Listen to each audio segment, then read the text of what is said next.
Au cœur de la garrigue se niche un petit coin de paradis pour les animaux abandonnés, les anges d'Ashley. Auparavant à Saint-Sébastien d'Aigrefeuille, c'est ici à Fons depuis 3 ans qu'ont pris place Christine Beckert et son mari Eric.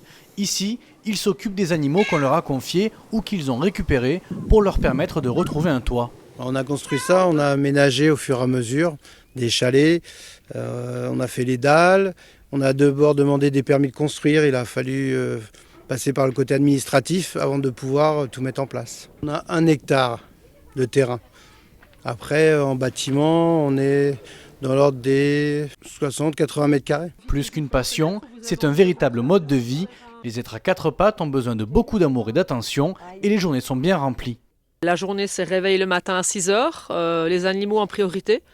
Eric va surtout voir à s'occuper de tout ce qui est aspect extérieur, l'entretien des bâtiments. Moi, je m'occupe de tout ce qui est de ménage, voilà, pour 2 heures à peu près. Ça fait très longtemps qu'on ne part pas en vacances et qu'on ne s'absente pas très longtemps, non, pour éviter de laisser tout ici tout seul. L'aspect financier pose également quelques problèmes. Comme d'autres refuges de ce type, les anges d'Ashley ne reçoivent pas de financement de l'État, ce qui peut compliquer la tâche en cas d'opération onéreuse, comme la stérilisation des chats. On vit que de dons et des adoptions de nos animaux et de nos propres deniers à nous, mais voilà, on n'a aucune aide extérieure.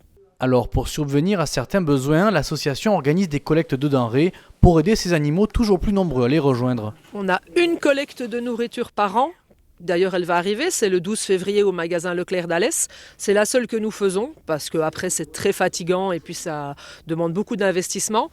Et on a cette année, depuis 1 an, un gros partenariat avec le Maxiso d'Alès qui nous appelle régulièrement pour nous donner ses invendus.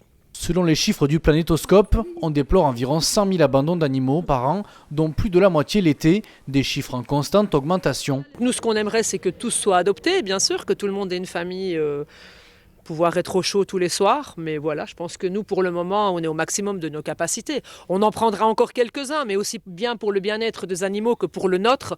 Il ne faut pas non plus que ça soit beaucoup trop. Vous l'aurez compris, les refuges n'ont pas de place et moyens illimités. Il est important de les solliciter raisonnablement pour le bien-être de tous.